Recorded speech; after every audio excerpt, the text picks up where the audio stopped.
Welcome everyone to the 110th meeting of New Directions in Group Theory and Triangulated Categories. Today our speaker is Alexander Berry from the University of Michigan, and he'll be talking to us about flops, derived categories, and liftability of threefolds. Great, yeah, so thanks a lot for asking me to speak here. So my goal today is to tell you about some joint work with Riku Kurama, which uses derived categories to prove a result about varieties in positive characteristic, about the geometry of varieties in positive characteristic. So I wanted to start the talk just discussing this geometric problem and like what our motivation was. And for anyone, maybe I'll just post it one more time for anyone who came in after I originally did. I'm gonna post a link right now in the chat.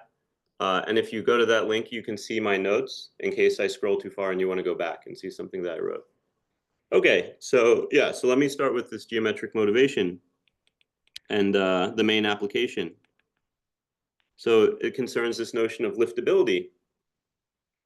So let me tell you the setup. So we'll take a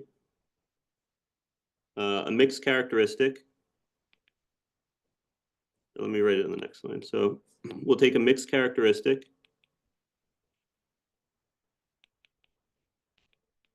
DVR R, and M will be the maximal ideal of this DVR.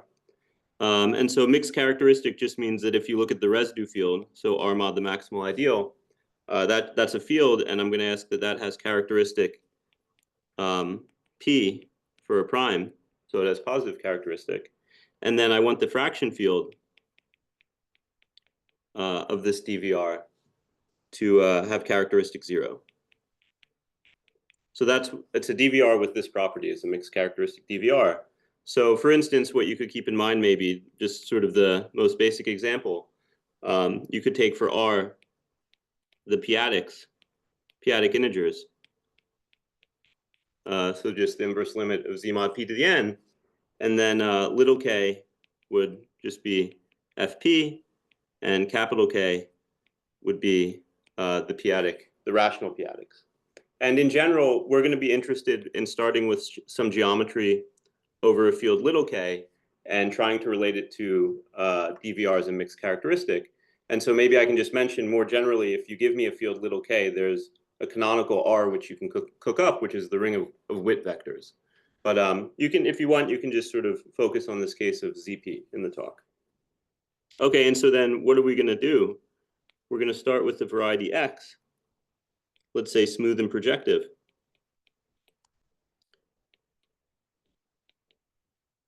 Over this field little k.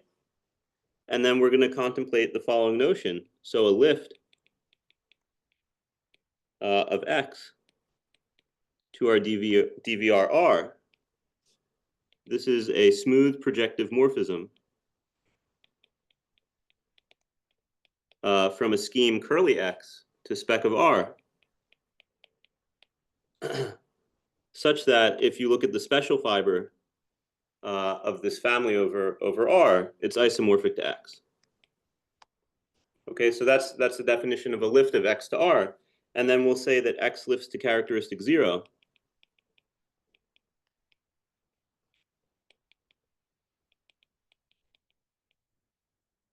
Or maybe for short, I'll just say is liftable. If X lifts over some R. And when I say over some R, as above, I mean that it has mixed characteristic. So being liftable just means that you lift over some mixed characteristic DVR. Okay, so that's the definition. And maybe I can just say that, you know, this is a really sort of basic question about varieties and characteristic P. One reason it's important is that if you have a liftable variety, then it enjoys some of the properties of varieties and characteristic 0. And in that sense, it can be considered sort of not too pathological.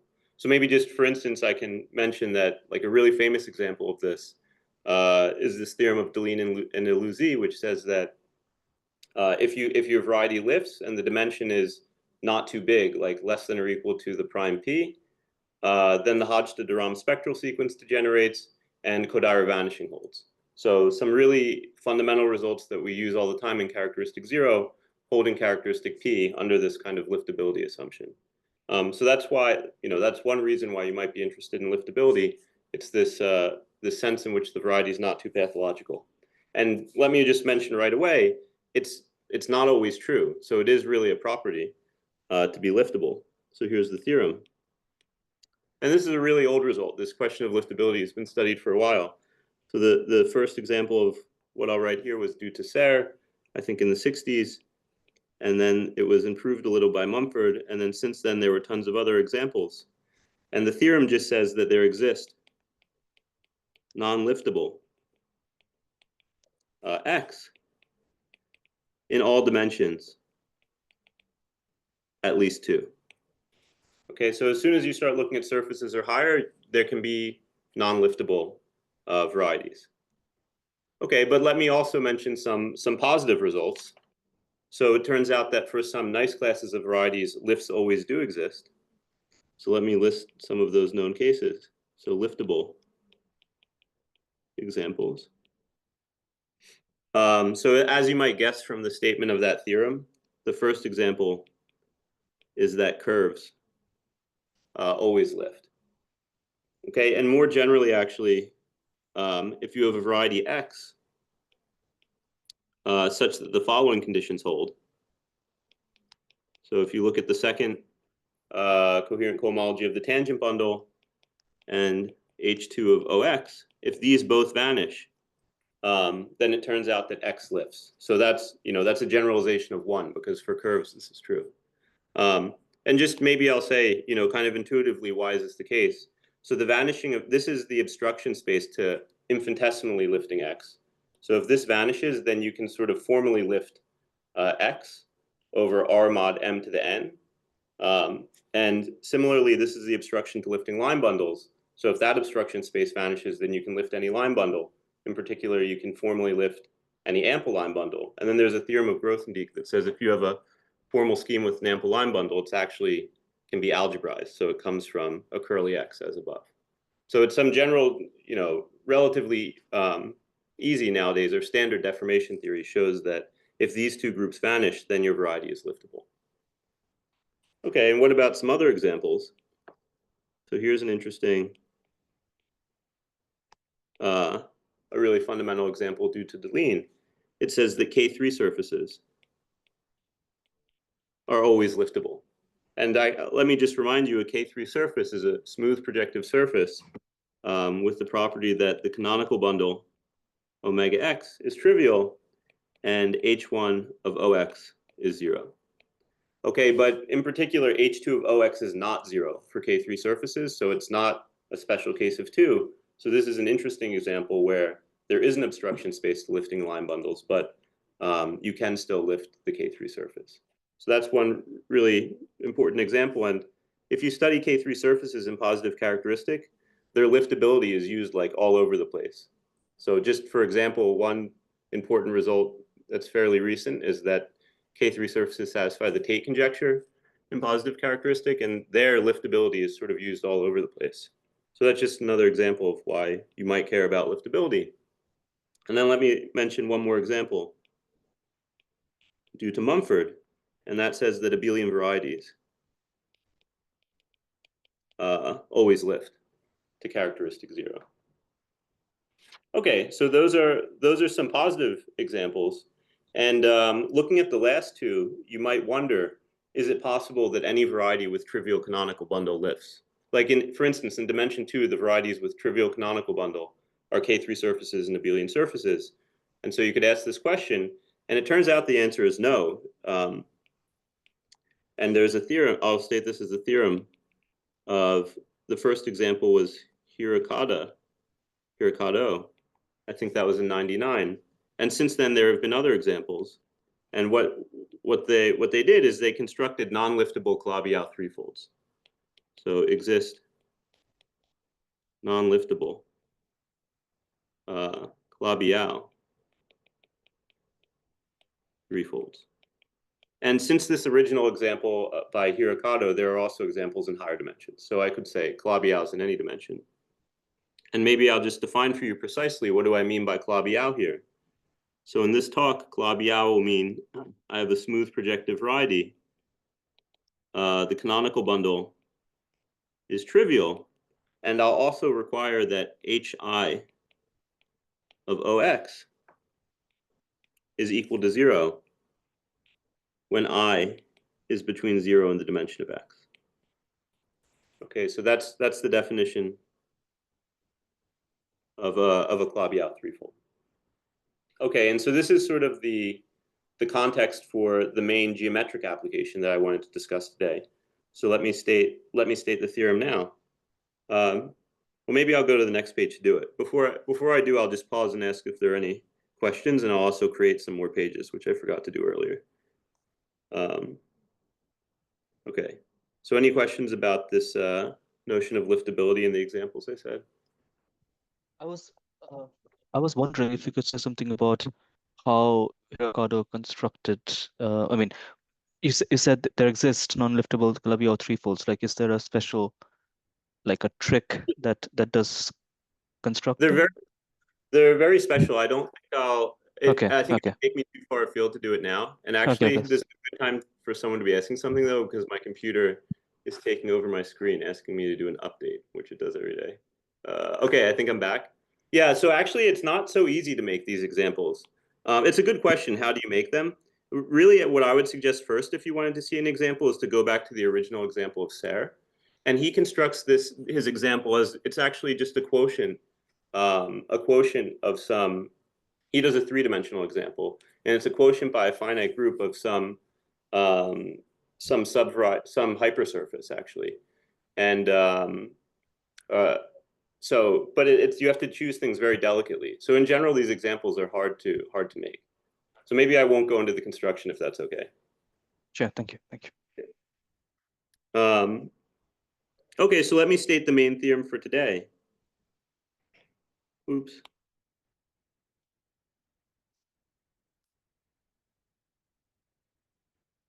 Well, the main geometric theorem. So it says the following. So I'll fix K, which is a perfect field of characteristic P greater than 3. And so here, perfect field means that Frobenius is surjective. But, for instance, you could just keep in mind that's true if you take FP or if K is algebraically closed. So you could just think about one of those cases if you want. This is kind of a technical assumption for the theorem, and it's maybe not the main point. So you take a nice field of characteristic P and say that you take X1 and X2, which are birational Calabi-Yau threefolds. Then the statement is that X1 lifts to characteristic 0 if and only if X2 also lifts to characteristic 0. Okay, so for Calabi-Yau threefolds, as I was just mentioning, it's not automatic that it's liftable to characteristic 0. And the theorem says that it's actually a birational invariant property of lifting to characteristic 0. And I think that's a little bit surprising. Like on the surface, there's no reason why there would be a relation between liftability and birational geometry. So let me make some remarks about this theorem. Let's see. So the first remark is that previously there was work of Haken and Wittezek where they proved this result under some conditions. So they proved this conditionally on resolution of singularities in mixed characteristic.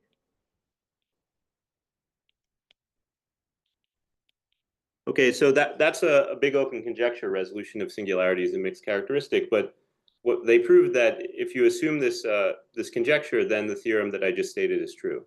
And their work was a big motivation for this project. I mean, basically, we wanted to try to remove that assumption in their theorem. And maybe I can mention that the results in the two works are really totally different. These guys were thinking about things in terms of sort of classical birational geometry in the minimal model program. And our proof goes through the derived category. So it's really kind of totally different in some sense. I mean, there are some parts which are a little bit similar, but the essential ingredient is very different. So that's the first remark. The second one is that throughout the talk, I won't state all the theorems in the biggest generality, just for simplicity, but I'll mention here that the theorem I just stated holds more generally.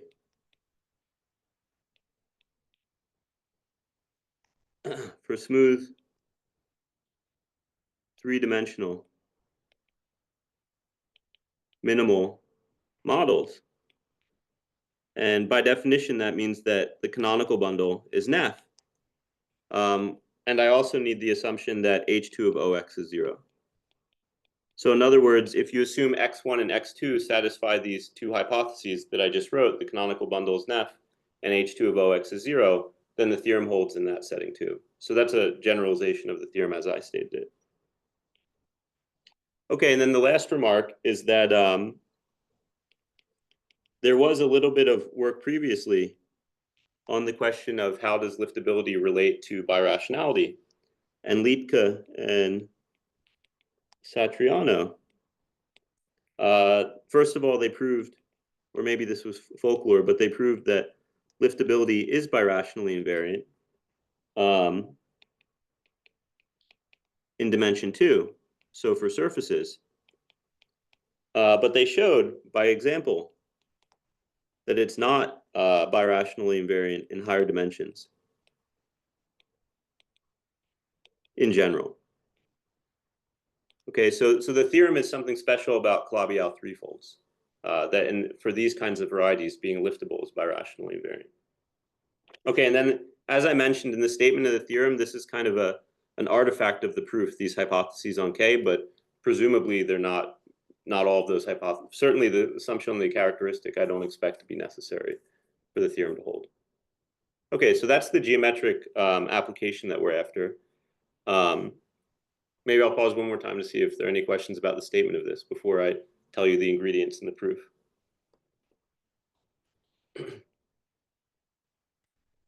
Okay, great. So that's what I wanted to say about liftability. Let me move on now to discuss a little bit the notion of flops. So that's something that appears in the title. So a flop is a special kind of birational transformation. And as we'll see, they're kind of the building blocks for birational transformations between Calabi-Yau threefolds. And to tell you about these, I want to just give you an example. So this is called the Atiyah flop. So what we'll consider is the following variety, just a quadric defined by this equation in P4. So this is a quadric, but it's singular. It's a quadric cone. So here, right, I'm in P4, so there's a variable missing from this quadratic equation, which means it's singular. So there's a fifth variable like V here, which doesn't appear. So that's this variety Y is a quadric, and it has a single node for a singularity. And the singularity occurs at 0, 0, 0, 0, 1. So Y is this singular quadric hypersurface. And there's a nice way to resolve this singularity. And it looks as follows. So I have the singular point P on Y, and I can just blow it up. And it turns out that if you do this blow up, let me call the blow up Y tilde, then that is a smooth variety of the blow up. And in fact, the exceptional divisor here, let me call it E, it's just a copy of the projectivization of this quadric in P3. So it's a two-dimensional quadric. That's because the singularity was a node. So it's isomorphic to P1 times P1. Okay? And so that's a nice resolution of singularities. But it turns out in this example, there's an even nicer resolution. And in fact, there are two of them. And the way that you get these nicer resolutions is that you can consider a variety X, which you obtain by contracting one of the rulings in this exceptional divisor. So there's a variety X with a rational curve inside of it, which is a resolution of Y, and it factors this resolution. And the way that it factors it is it's an isomorphism away from this P1 in the exceptional divisor, and over the exceptional divisor, it's just given by projection onto the first factor. Okay, and so there's a similar thing you can do. You can also do a contraction of the ruling on the other side of the exceptional divisor. So there's a variety X prime with a copy of P1 inside of it, where this map is per 2. Okay, so you get a diagram like this. Maybe at first glance, it's not obvious to you why you can contract these rulings and construct this variety X and X prime. If you want, you can construct X and X prime more explicitly by blowing up a Weil divisor on Y, which is a copy of P2 containing P. Like this one here ends up being the blowup of the plane P2 given by the vanishing of X and Z. Okay, but maybe that's not super important for this discussion. The important point is that given this very nice, very simple singularity, there's the usual resolution that you can construct, but there are these two other ones which are a bit better in the sense that they're closer to Y. They differ from Y in a smaller amount, by a smaller amount. And so this is an example of a flop. So let me introduce some terminology. So F is a threefold flopping contraction. So what that means, I'm going to give you the general definition now of a threefold flopping contraction. So in this talk, I'm going to use that to mean the following. It's a birational morphism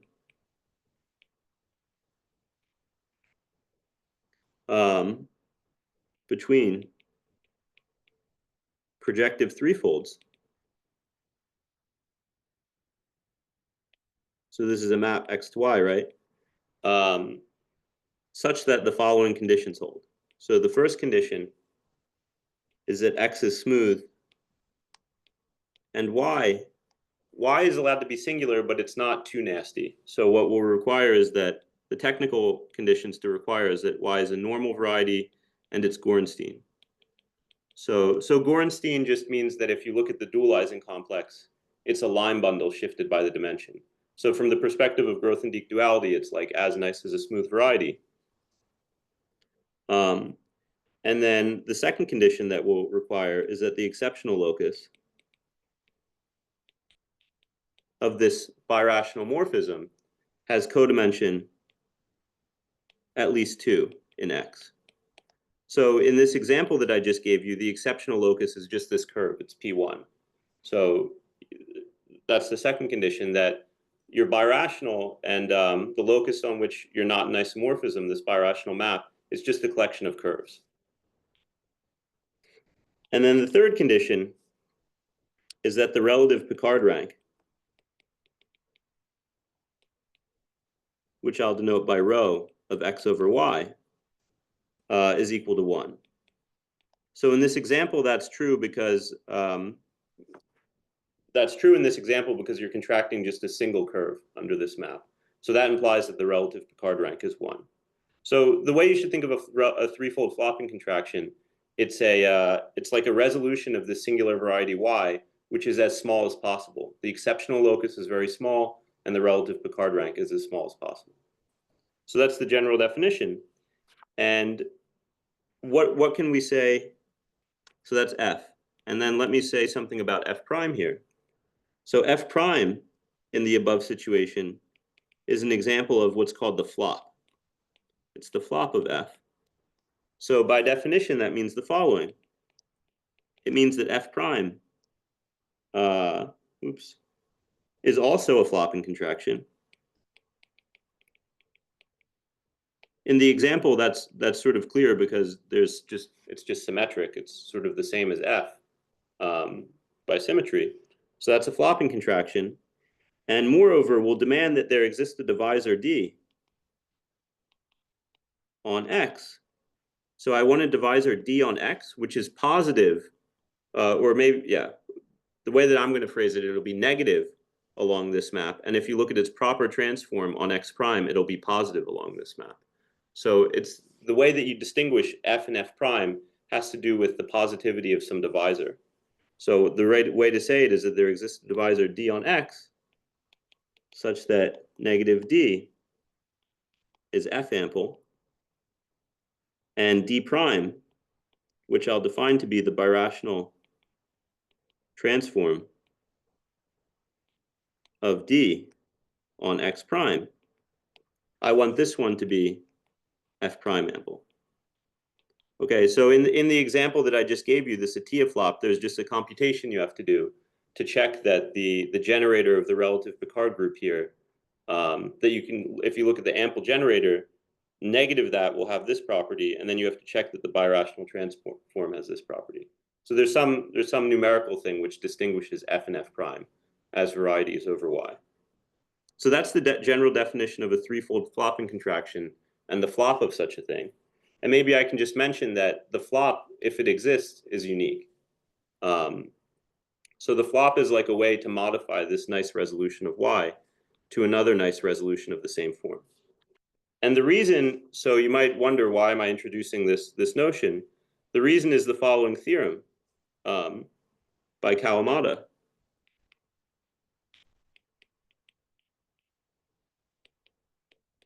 So the theorem says that, again, I'll take K to have those assumptions from the theorem I mentioned earlier. So K will be a perfect field of characteristic greater than 3. And X1 and X2 will be Calabi-Yau threefolds over this field K. Then the conclusion of the theorem is that any birational map from X1 to X2 factors as a composition of flops. So when I write this here, if you look at the diagram that I wrote above, since these are both birational morphisms, in particular, you get a rational map from X to X prime, which I'll call the flopping map. And so the statement is that if you have Calabi-Yau threefolds and you have a birational map from X1 to X2, you can factor it as a composition of things of the form I just described. So in that sense, they're the building blocks for birational maps of Calabi-Yau threefolds. And maybe I should just mention that this theorem of Kalamata, if you look at in characteristic 0, it's true in all dimensions, actually. And it ends up using in an essential way the minimal model program. So this assumption in characteristic P has to do with the fact that the minimal model program is only established for threefolds over fields of this form. Okay. Are there any questions about this notion of a flop before I keep going?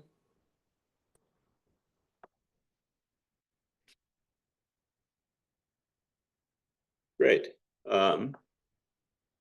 Okay, and so, right. So flops are these building blocks for the kind of birational maps that we're considering in this geometric theorem up here. And what I want to describe now is a way to think about flops in terms of the derived category.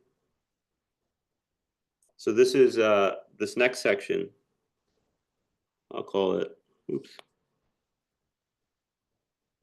This is section 3.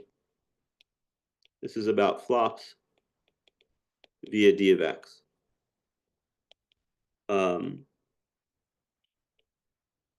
So this is really like fundamental work of Bridgeland from around 2000. So this is really a review of Bridgeland's work, this section here. And the setting will be that we'll consider f from x to y a threefold flopping contraction. And here, these arguments actually just work over any field, little k. Bridgeland, strictly speaking, worked over the complex numbers, but if you look through what he did, it works more generally. So here's the first part of Bridgeland's theorem. There will be, I think, 2 theorems in this section.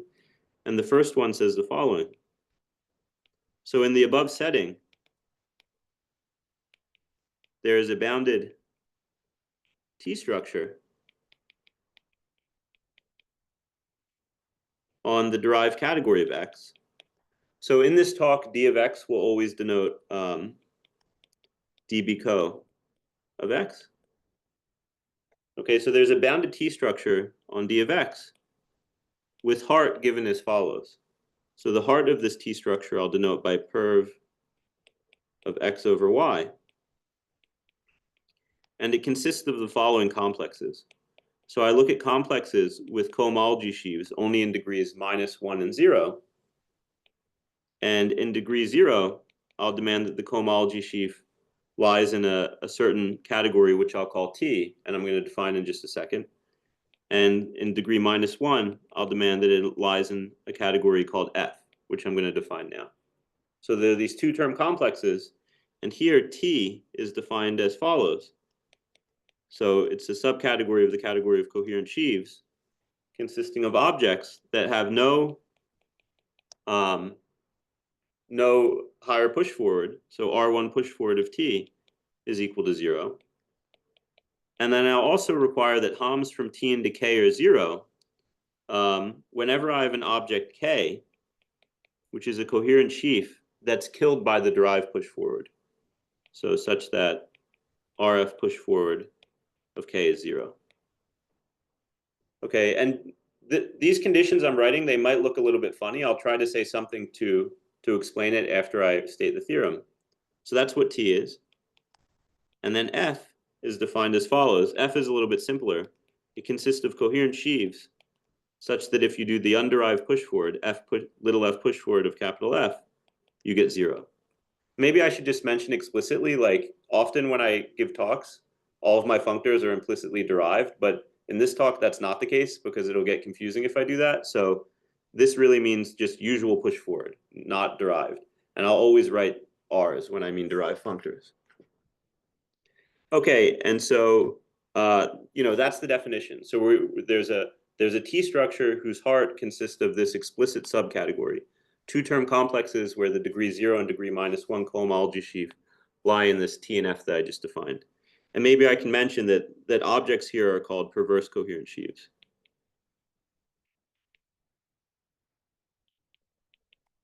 Okay, so let me make a couple remarks about this theorem. I think maybe the main remark that I want to make, so I won't define for you a T structure. Probably a lot of you are familiar with that already. Let me just say that the fact that you're a T structure implies, in particular, the following. It implies that this category, perv of x over y, is an abelian category.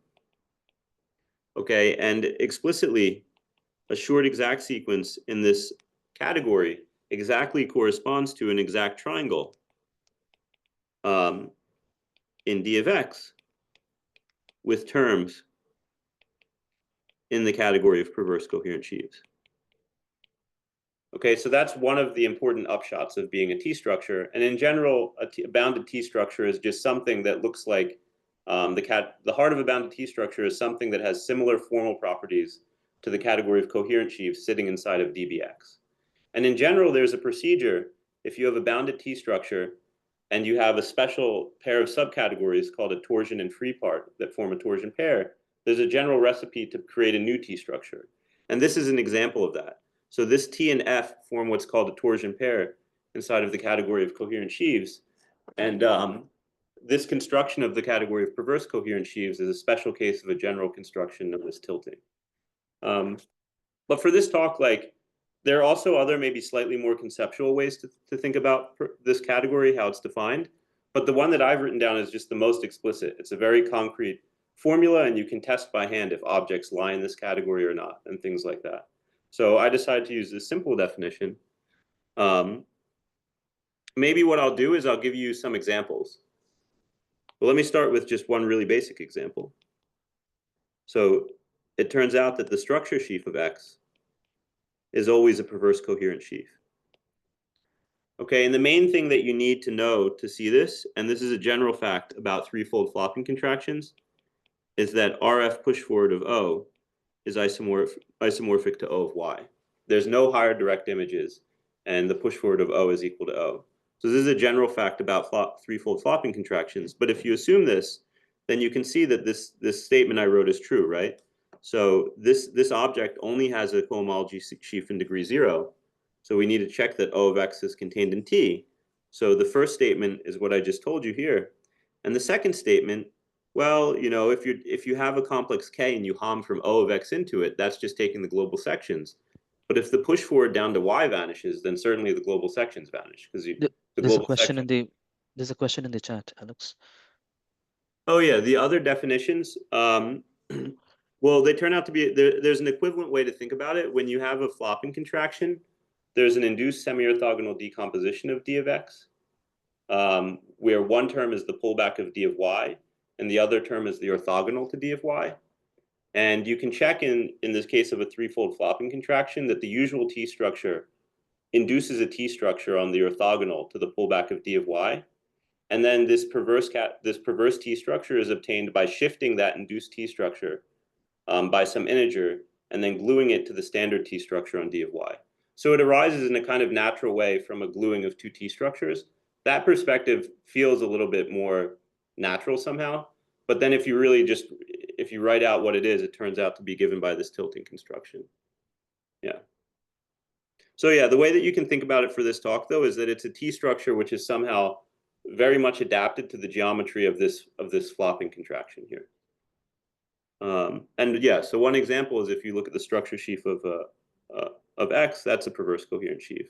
And we're going to look at some more interesting examples. So we're going to be interested in the following kind of perverse coherent sheaves. So I'll define E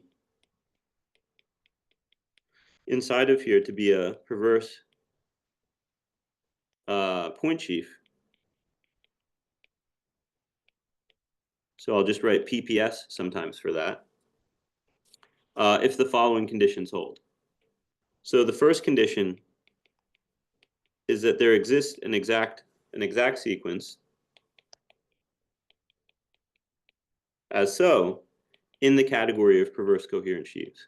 So as I was telling you above, this is an abelian category. So it makes sense to think about exact sequences in it. And the condition of being a perverse point sheaf, the first assumption is that there exists an exact sequence like this. So E has to arise as a quotient of O of X. And the second condition is that I want E to numerically look like the structure sheaf of a point. So what does that mean? So explicitly, I'm demanding that E and the structure sheaf of a point have the same class in the numerical K-theory of X. And I'll just remind you that this is defined as follows. You take the usual K-theory or Grothendieck group of this triangulated category, and then you quotient out by the kernel of a natural pairing called the Euler form. And this Euler form is defined just by taking, if you have two objects, you take the alternating sum of the dimension of the X between the two objects. So that defines a natural pairing on the Grothendieck group. You can mod out by the kernel of that pairing, and that defines the numerical K-theory. So, in words, how should you think of a perverse point sheaf? A perverse point sheaf is kind of like an analog of the structure sheaf of a point from the point of view of these perverse coherent sheaves. So this first condition says that it looks something like the structure sheaf of a subvariety in this perverse sense. And the second condition says that numerically it looks like the class of a point. So that's a definition of a perverse point sheaf. And maybe I'll just mention one example. So what if I take F to be the Satia flopping contraction that I mentioned earlier? So this guy here. Let's contemplate this F for a second. Okay, so remember the exceptional locus was this copy of P1. So in this example, there's a computation you have to do, which I won't do for you, but I'll tell you the outcome. If you take any point on X, then it turns out that the structure sheaf of that point, little x, is always a perverse coherent sheaf. Okay, but it's not always a perverse point sheaf. So it doesn't always satisfy these additional conditions here. And in fact, what happens is that this skyscraper sheaf is a perverse point sheaf if and only if X is away from that exceptional locus. So all these things, they certainly have the class of a point. This condition is satisfied because they literally are the structure sheaf of a point. They all lie inside this category of perverse coherent sheaves. But this additional condition here, that they're the quotient of O of X in this category, That's an actual condition, and it turns out to pick out exactly the isomorphism locus of this map. This map is an isomorphism away from P1. And so the way you're supposed to think about it is that being a perverse point sheaf is kind of an extra stability condition that you impose on objects with class the structure sheaf of a point. And now let me state for you like the main theorem that Bridgeland proved, which is kind of motivated by this example. So here's the main theorem. There will be a couple parts. So the first part says that there is a smooth projective three-dimensional moduli space. Let me call it M of perverse point sheaves. So there's a nice moduli space of these perverse point sheaves. It's smooth, projective, and three-dimensional. Second of all, it actually turns out to be the flop of our flopping contraction F. So I have X mapping down to Y. That was our initial threefold flopping contraction. And there's a morphism from M to Y, which is given as follows. It's kind of an interesting map. So if you take an element, a point in this moduli space corresponds to a perverse point sheaf, let me call it E. So what does that map to in Y? It maps to some point, little y, in capital Y, and this point little y is determined as follows. So there's something you have to check. It turns out that if you do the derived push forward along F of this object E on X, it turns out that that's always the structure sheaf of a point. So this is isomorphic to the structure sheaf of a point little y, and that's how this map is defined. So yeah, you take a point in this moduli space, just to say it in words one more time, corresponds to a perverse point sheaf E. You do the derived push forward along this map F. It's a lemma that you prove that that's always the structure sheaf of a point, and that's the point that I assign to that point. That's the map. I take E to this corresponding point. So there's a map like this, and it is the flop of F. That's the second part of the theorem. And then the third part is that the derived category of X is equivalent to the derived category of M. Okay. Great. So that's Bridgeland's result. It gives a construction of threefold flops as a moduli space in the derived category. Are there any questions about the statement of this before I keep going?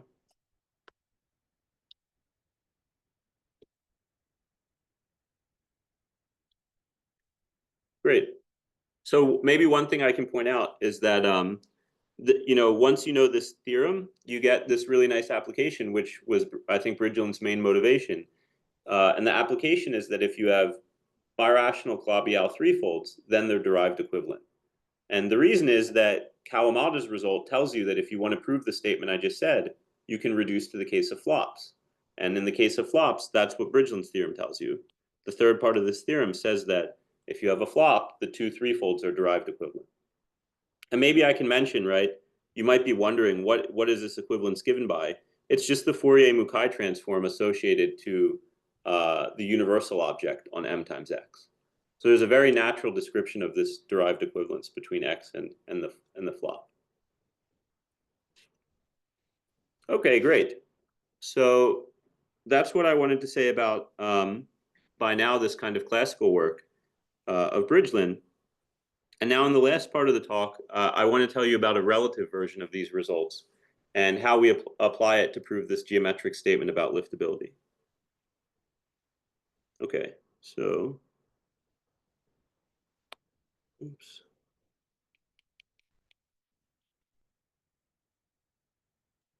Relative case.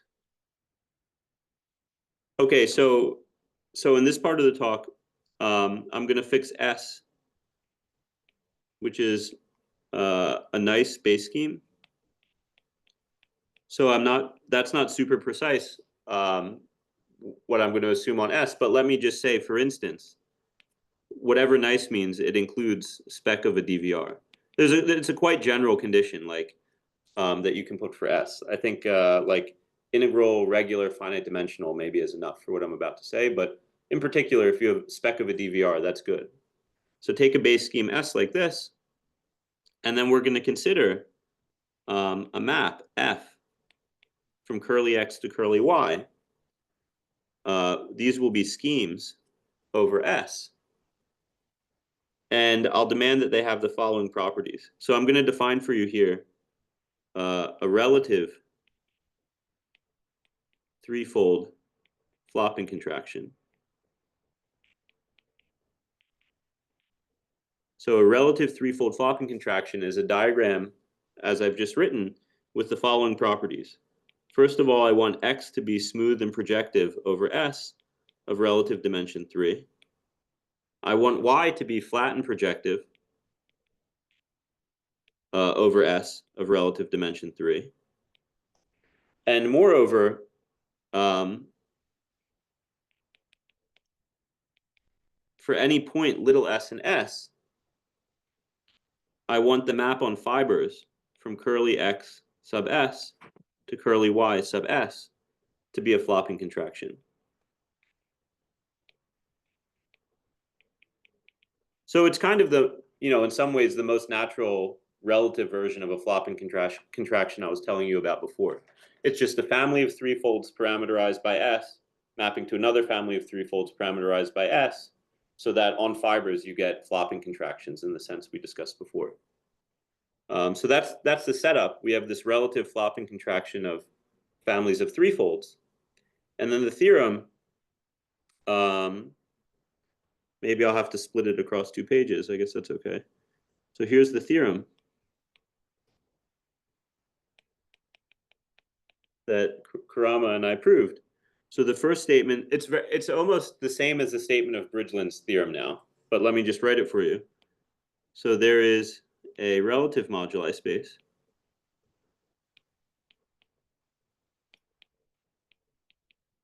let me call it curly M to S of perverse point sheaves on curly X to S.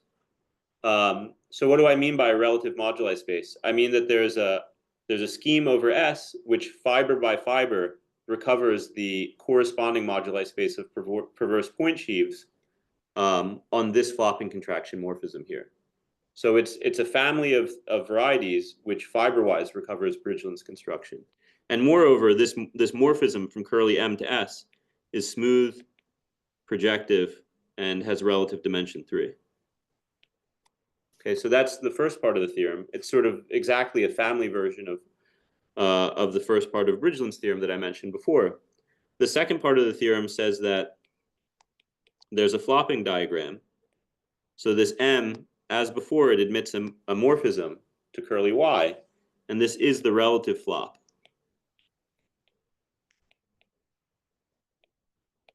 of F. So relative flop just means i.e. fiber-wise is the flop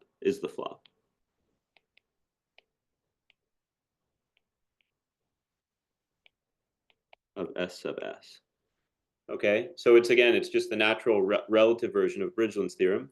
And then the third thing, as you would guess by now, it's that there's a derived equivalence between curly X and curly M.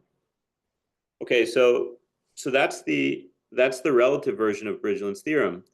I won't say too much about the proof. Maybe I'll just say that, like, really the main thing that you need to do is to construct this M and show that it's algebraic, like it's an algebraic space, or even a scheme.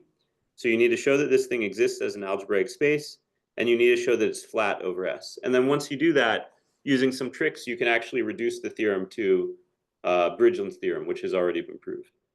So that's the first theorem that I wanted to mention. And there's a natural question that you might ask when you see this theorem. So where do you get interesting relative flopping contractions from?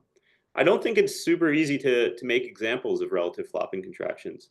But the interesting thing is that they do arise very naturally from varieties in characteristic P.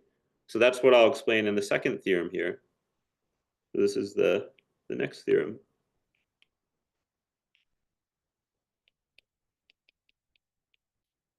Okay, so the setup will be that F from X to Y is a threefold flopping contraction. So now we'll just take it over a field K, which as before is perfect. It's a perfect field of characteristic P bigger than 3. And I'll assume that H2 of OX is 0. So let's assume that we have a flopping contraction in characteristic P. And I'll also assume that I have a lift, curly X, over R. So this is a lift of X to a complete DVR, R comma M, of mixed characteristic.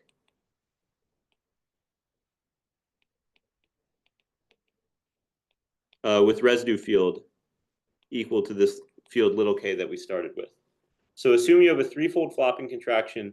Assume that you can lift the source variety to characteristic 0 over a complete DVR. Then the conclusion is that there exists a relative flopping contraction. So curly X to curly Y over spec of R. So let me call this one F tilde. So this is a relative flopping contraction in the sense that I described above, which lifting F. So when I say it lifts F, what I mean is that I have this morphism of schemes over spec of R.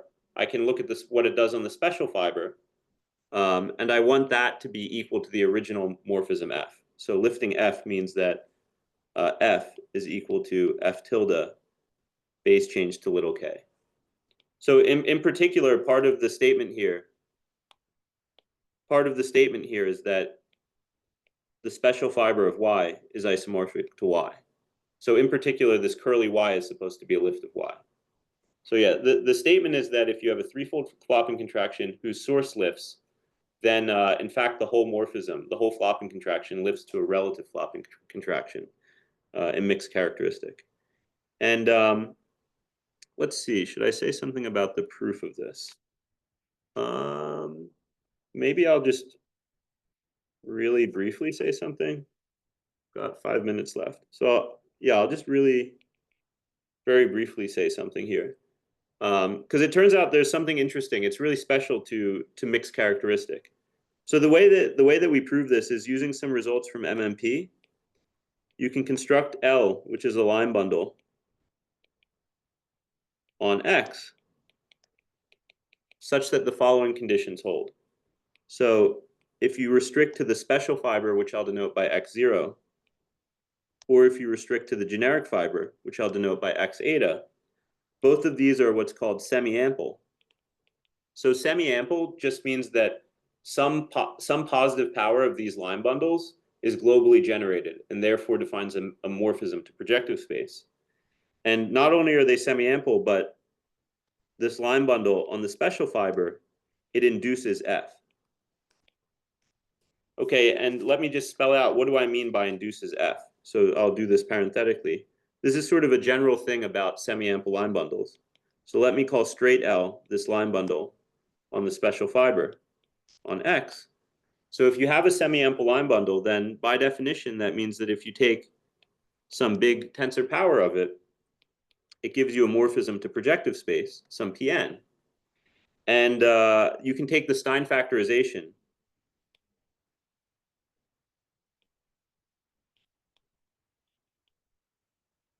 of this morphism to projective space. And when I say that L restricted to X naught induces F, what I mean is that this Stein factorization is equal to F. So that's a natural way that a line bundle gives you a contraction morphism. And now the key ingredient that we use, once you've constructed this line bundle, I haven't told you the ingredients here, but it uses some results from the three-dimensional minimal model program. You can construct this line bundle, which is semi-ample on both fibers, and on the special fiber, it induces the given map. Then there's a really nice result due to Wittezek. And I think it's actually a slightly surprising result. It says that L has to be semi-ample on X itself, on curly X itself. So his result is a very general result. If you have like a proper scheme over a DVR of mixed characteristic, and you have a line bundle which is semi-ample on fibers, then it's actually globally semi-ample. So once you have that statement, then using the fact that it's globally semi-ample, you can look at the corresponding morphism defined in just the way I did here. So it's defined as some Stein factorization. And this morphism induced by L turns out to work. It satisfies the conclusions of the theorem. So yeah, so just a little sketch of the proof, but maybe the highlight is that we're using this theorem about semi-ampleness in mixed characteristic. Okay, great. So now we have this theorem which says that there are interesting examples of relative flopping contractions coming from liftable threefolds and their flopping contractions. And we also have this theorem giving you a relative version of the flop. And so now putting them all together, let me just end very quickly with the proof of the birational invariance. It'll be like 2 lines, birational invariance of liftability of Calabi-Yau threefolds. So that the theorem from much earlier in the first section. So again, similar to something I mentioned earlier, using this result of Kalamata, I'll just scroll back and show you it. Using this result of Kalamata, if we're trying to prove this theorem about liftability, you can reduce to the case of flops. So Kalamata implies that we can reduce to the case of considering a flop. So I have x and x prime, which are related by a flop over y. And I know that x lifts to characteristic 0, and I want to show that x prime lifts to characteristic 0. So how do you do that? Well, we're given this lift from x over spec of r. So that's our given lift. Okay, and now using theorem B, so let me give letters to these theorems. So this will be theorem B. That's the one about lifting to a relative flopping contraction. And theorem A is the relative version of Bridgeland's theorem. So using theorem B, we can construct a relative flop contraction, curly x to curly y. So that's exactly what theorem B gives us in this case. Because we had a flopping contraction from x to y, we have a given lift of x over some dvr, and so then I can lift this contraction to a flopping contraction here. And then by theorem A,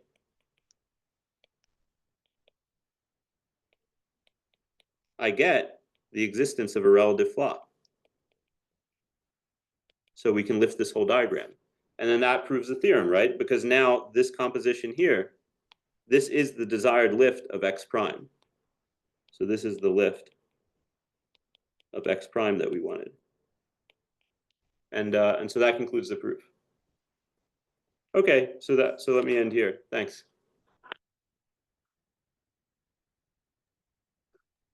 How many lifts exist?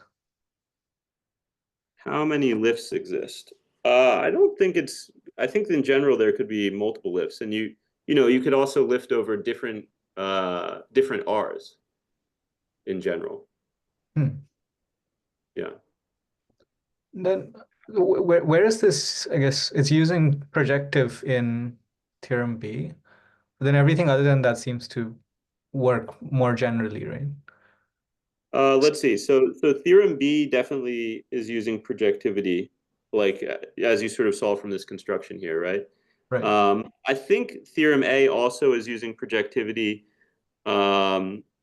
Yeah, because so it has to do with the way. I mean, it has to do with the way that you define the flop.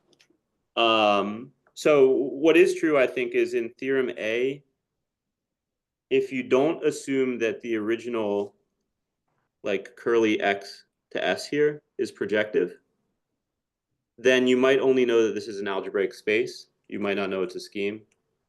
So things like that. I mean, it's true that we do prove something, I guess, even when curly x over s is not projective. But you certainly wouldn't know this morphism is smooth and projective. And then there's some question you have to think about, like the notion of a flop I defined doesn't exactly make sense if X isn't projective, because part of the definition of the flop requires the existence of a relatively ample line bundle here, and Y is a variety. So yeah, so I think what I'm trying to say is that some part of what I wrote does work if you just assume proper instead of projective.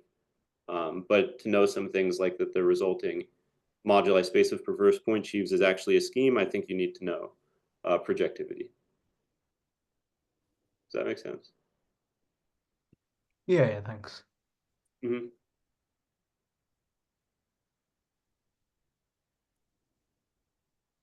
Are there any implications on like existence of resolutions? Oh, that's an interesting question. Not as far as I know. No, I don't think so. I mean, yeah, I don't know how. I don't think it, at least not directly, it doesn't imply anything like that. Okay. Somehow, in these other guys' work, I mean, when you do MMP, you always want to assume all over the place that you can do like embedded resolution of singularities and things like that, just for many of their arguments. So it's more like something they construct goes through constructions that require resolution of singularities, but for some very special reason ends up being smooth, ends up being regular. And our thing just on the nose produces it directly. So yeah, I don't know any application to resolution of singularities. Okay.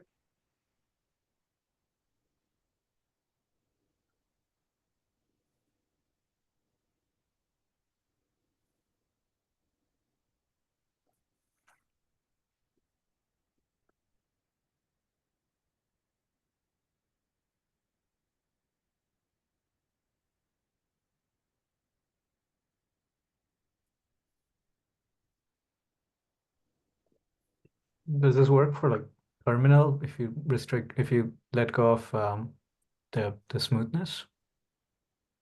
That's a good question. Yeah, maybe I should have mentioned that in this. So in the theorem that motivated this work, which inspired a lot of this work, was this paper by Haken and Wittezek. That's the one that assumes resolution of singularities. Their theorem does work for like mildly, somewhat singular varieties, including like terminal varieties. This result, I think, doesn't work in that situation. It turns out that bound up in proving that like even just going to Bridgeland's theorem, the absolute case where at the base is a field, to prove that this moduli space is the flop of X, bound up in that proof really is using somehow the fact that M is smooth.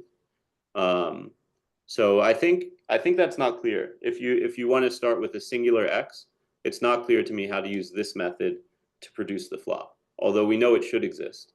If you assume, yeah. So I think that the short answer is I'm not sure how to handle singular varieties in this framework. Is there some work of Vandenberg that does this, or for well, there are some other approaches to proving this d-equivalence conjecture. So Vandenberg had some different proof of this result, but I think all of the other, and maybe there were some other people since then who, like Kalamata, thought about different proofs of this result. But I think the difference between Bridgeland's result and all of theirs is that he actually constructs the flop directly in his approach. But I think, as far as I understand, I don't think Vandenberg's approach gives you a construction of the flop. It's more like you have to know the flop exists, and then he can prove that they're derived equivalent. And he shows that, like, both of them can be described in terms of the derived category of some non-commutative sheaf of algebras. Okay. Yeah.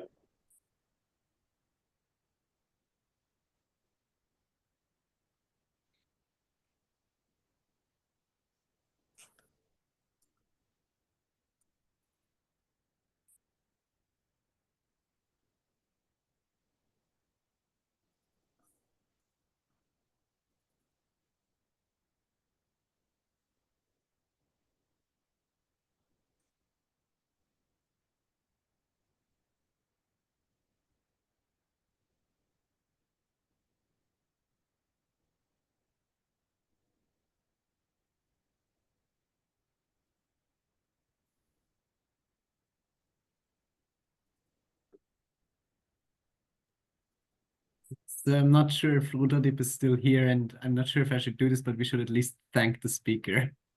Yeah. Thanks. Yeah, thank you very much. Thanks.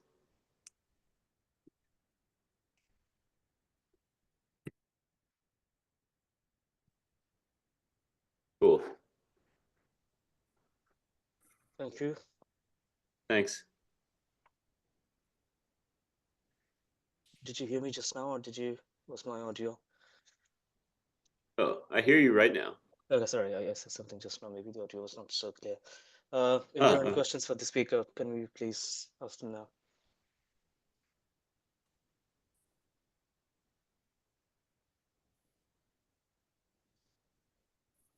I had a question about something that you can you go back to the notes?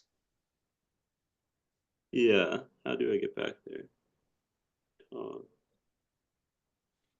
Yeah, can you go to the very start of, maybe it was section 2 for you, like right before you started the section on flops.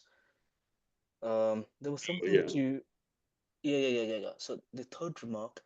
So didn't you say here that something was folklore? You said. Yeah, So, I didn't actually read this paper super carefully, but from my understanding, maybe it was sort of known that before these guys write a proof that for in dimension 2, the property of being liftable to characteristic 0 is birationally invariant. And maybe I should just attribute it to them, but you can look at the paper. I think that they state that this was like, maybe it was folklore. Maybe people knew that result.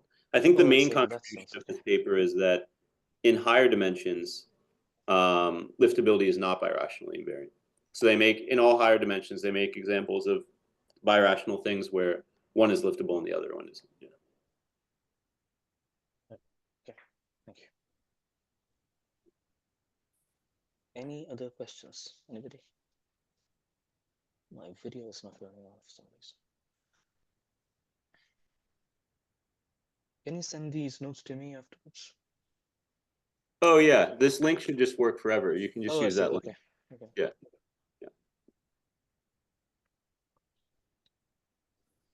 Okay, if we don't have any more questions, let's give Alex a round of applause. Thanks. Right, so this was the last talk before our Christmas break. We'll be back in January with Alexander Vishik. Forgot the exact week stuff. Okay, thank you. Thank you, Alex. Thanks. Yep. Thanks. Have a good day. Bye-bye.